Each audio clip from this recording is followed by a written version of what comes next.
Have you ever noticed how painted images are all around us? That's where I come in. I'm a curator at an art gallery.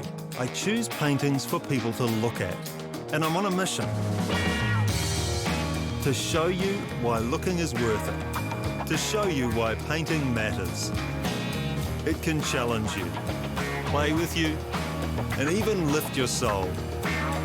Come with me on this journey through art and you'll see the world through new eyes.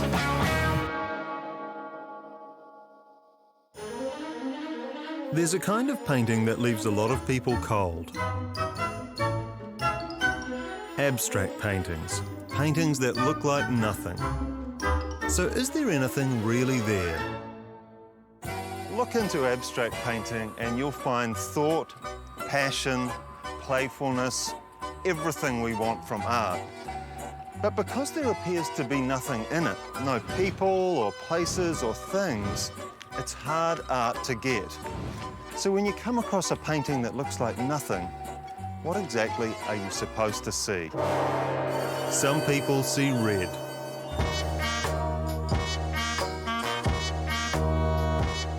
Here's a copy of Auckland's daily newspaper, really upping the ante with their arts coverage and offering us not one, but two ha-ha artists must be stupid stories about animals that make art. A horse from Reno called Collar and Auckland's favourite elephant have been making abstract paintings. It's the latest version of a story that's been running on slow news days ever since abstract painting began. Burma, hello. And it taps into the fact that a lot of people see abstract painting as a scam, a hoax, that anyone could do it. Child, monkey, or elephant.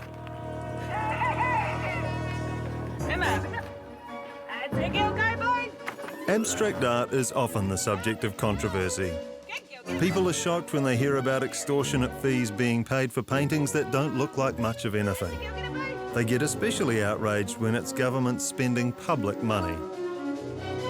Australians were spewing when their government bought Jackson Pollock's Blue Poles for over $1 million. The public in Canada were inflamed when the National Gallery in Ottawa splashed $1.8 million on Voice of Fire by Barnett Newman, a painting of 3 stripes.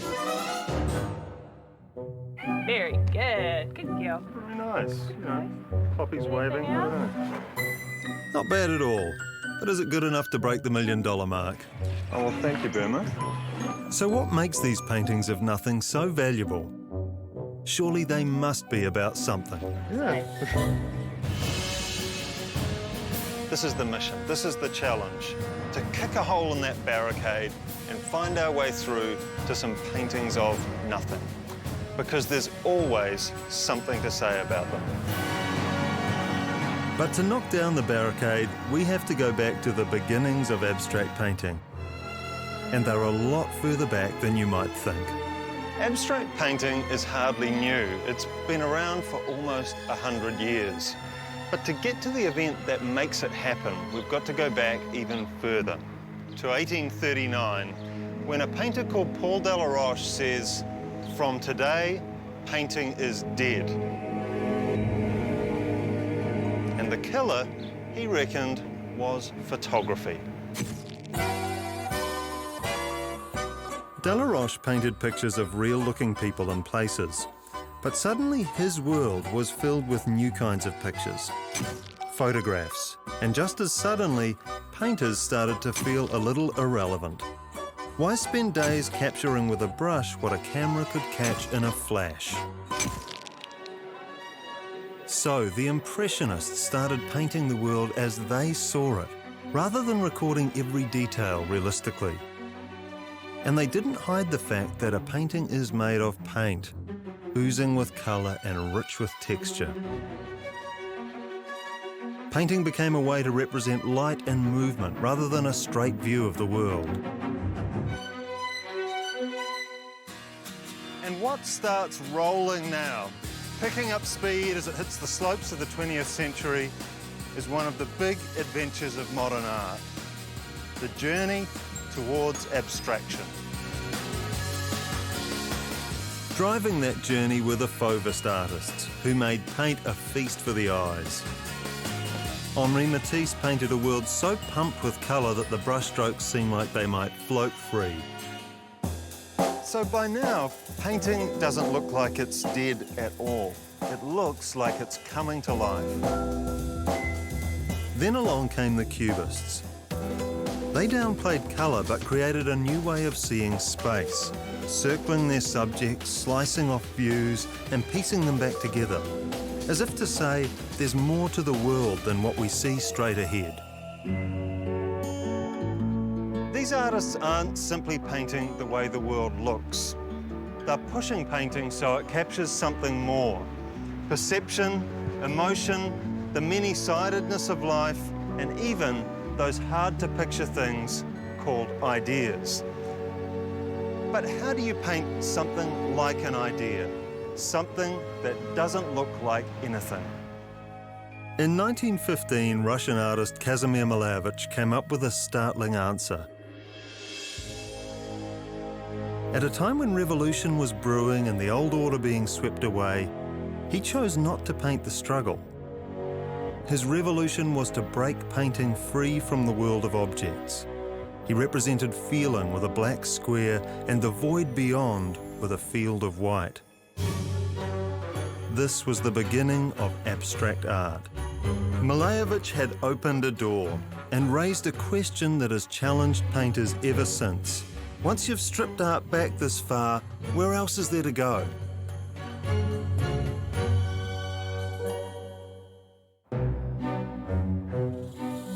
Abstract painting makes some people grumpy because it seems to shut out the world. And then comes the sneaking suspicion. Perhaps abstract painters paint this way because they can't paint. But here's a secret. Abstract painters can paint, and their art is often full of the world. The most famous abstract painter of the 20th century, Piet Mondrian, painted oceans, trees, and buildings. But then he chose to paint abstracts. And here's the twist. When he began painting those famous abstracts, he wasn't leaving the world behind, he was going closer. Mondrian starts out painting the natural world, right down to the last petal and leaf. Then he strips the leaves away to reveal an inner structure. Later, he paints the light and space that define the tree. And so he goes, always simplifying through to whites and blacks, reds and blues. This is not a painting of one tree, but of the balance he sees underlying all nature. And New Zealand abstract paintings are also inspired by the world. Milan Mirkosic's painting Buildings pulses with urban energy. The painting evokes the bustle of a city with blocks of colour that also take on a life of their own. Inspired by unfolding fern fronds and Maori art, Gordon Walters remakes the form on modern terms, using symmetry and shade to create a picture of balance.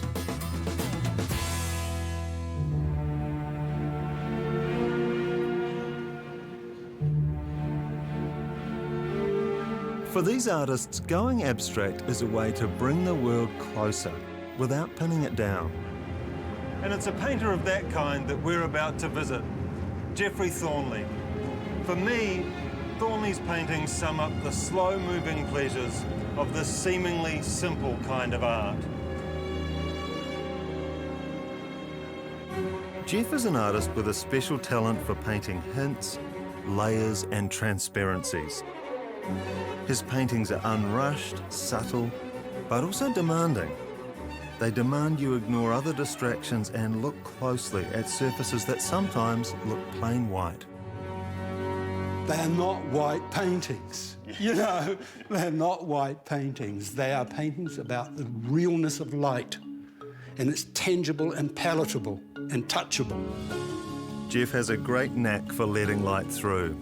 And in his book, light is a sign of life. It's all serving an attempt to capture something that's glancing and fleeting. And that's right. As glancing and fleeting as the weather or That's light. right. That's right, exactly. From autumn ochres to fresh spring greens, Jeff's paintings evoke a sense of the natural world.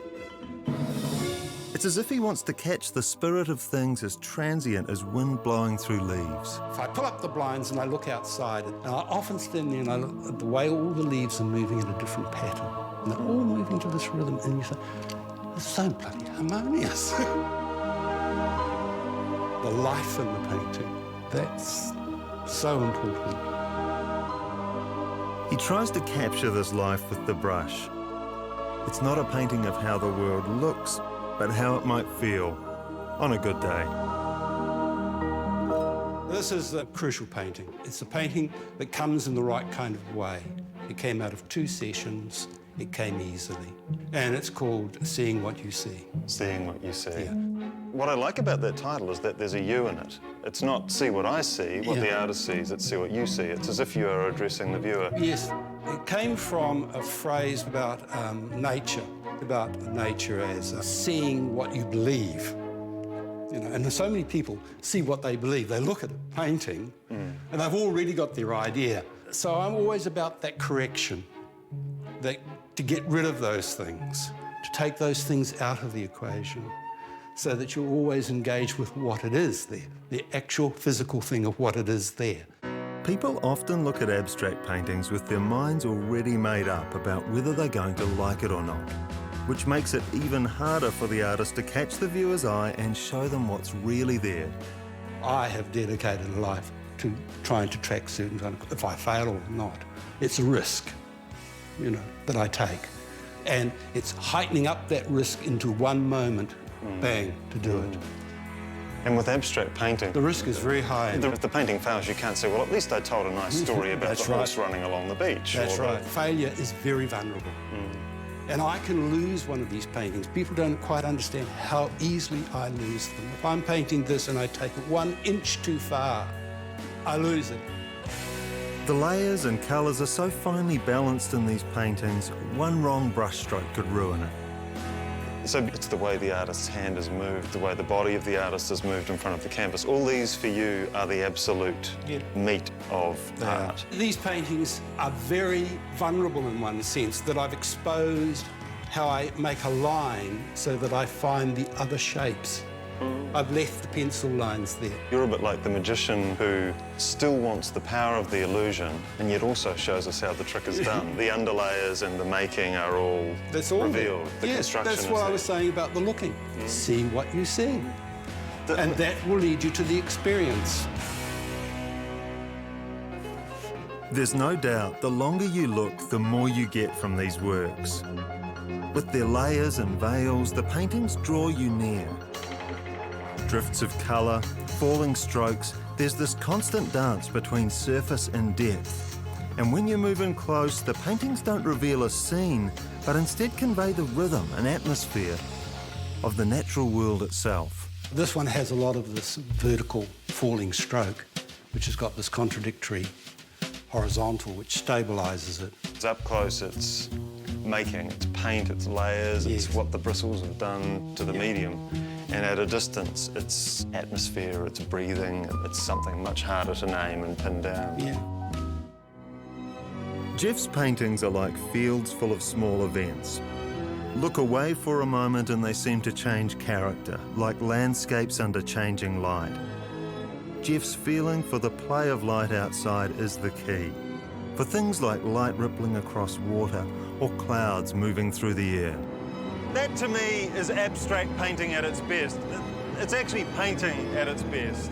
The artist hasn't made an illustration of the world out there. He hasn't made an imitation of it. He's made something that itself seems to be breathing, responsive, alive, and full of light. Once a painter's job was to show how the world looked. But when painting gave that job to photography, it found freedom. Artists could present their impressions of the world and show it abstractly, make less do more. But in the end, how much lessness can painting take? What happens when it gives everything away, leaving only whiteness?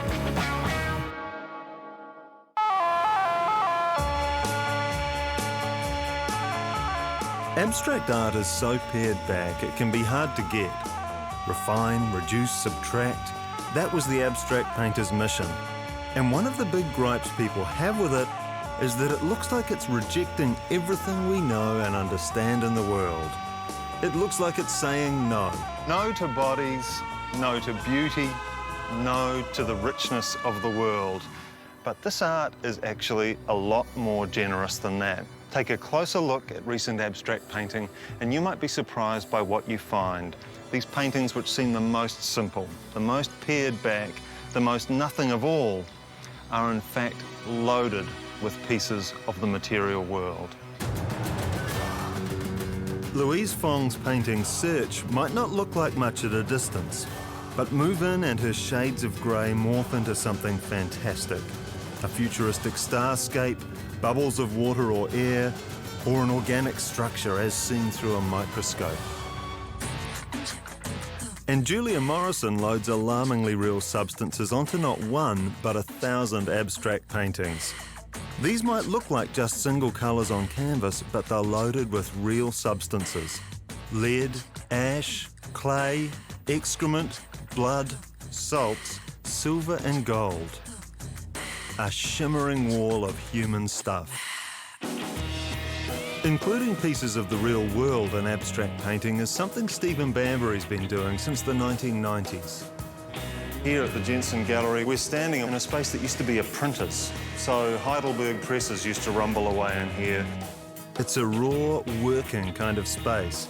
And on the walls, Bambury's paintings seem to hover. Clear, clean, almost perfect shapes. Peer closer though, and there's an unexpected connection to the industrial past.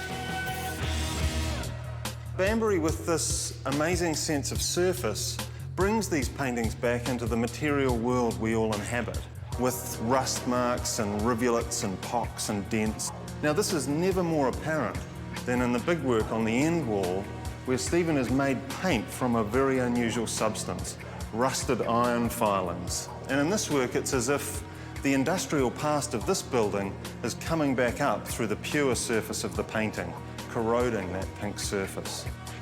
Something pure meets something rough, and the result is downright beautiful. And one painting floats apart from the rest, a work that looks back 100 years to abstract art's eureka moment.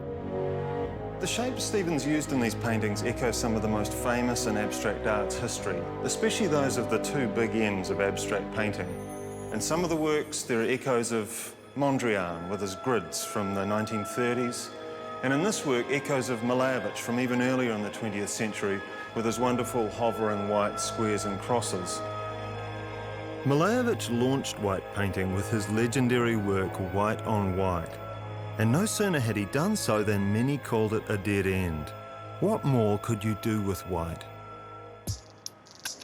But Malevich was using light to convey feelings like infinity and transcendence, and by doing so, he opened up a creative highway. And at Artspace, Auckland artist Gina Shin is hard at work, navigating that road. Gina's painting a mural, but not the kind that's going to shout for attention. It's the kind you have to slow down to see. She's covering this extensive wall space in, well, white paint. Actually, make that whites plural. Not one, but 5.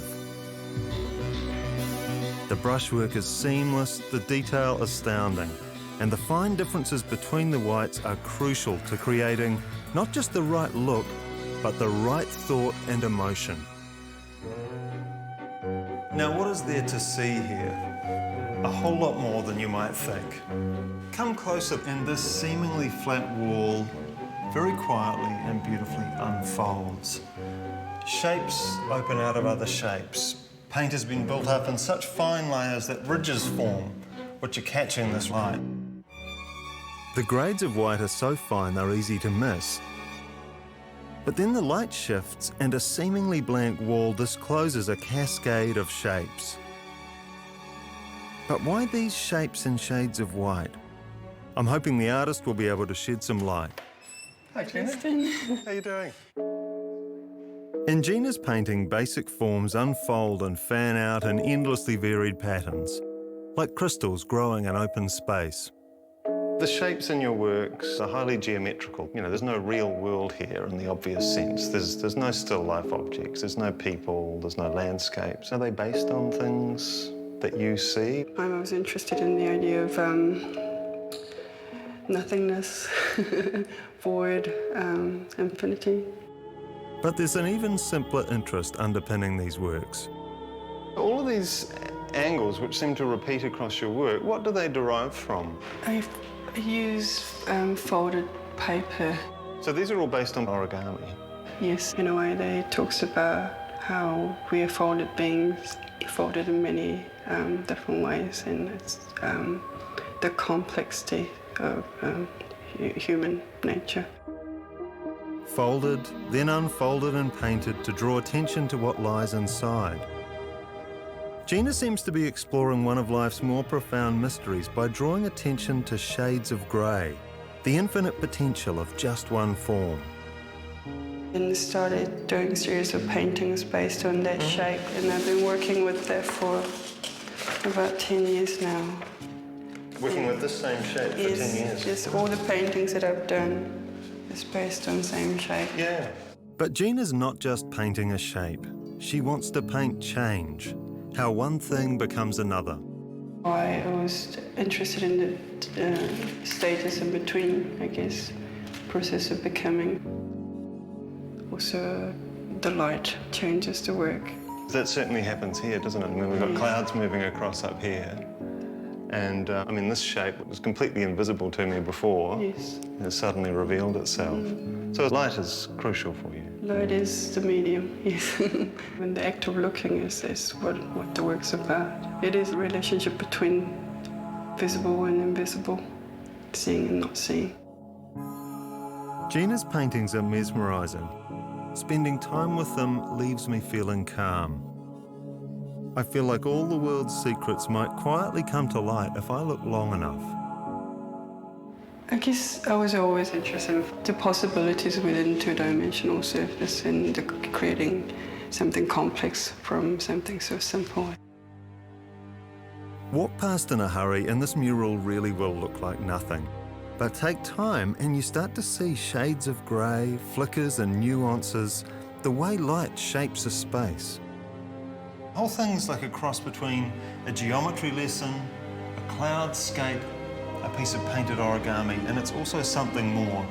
What Gina Shin is saying, I think, is that the world always deserves close attention, even when, or especially when, there appears to be nothing there to see.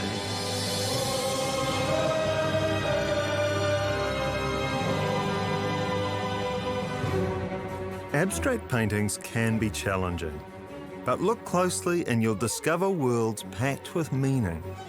Paintings that are full of the world around us. In what looks like the narrowest, most stingy, meaningless corner of modern art, there's a rainbow of richness, colour and change. At the end of the day, we leave those white paintings, those paintings of nothing, and we come back to this rowdy, impure, thronging world. But we do so with our heads cleared and our eyes rinsed, and if we're lucky, with our spirits lightened. And that's not nothing.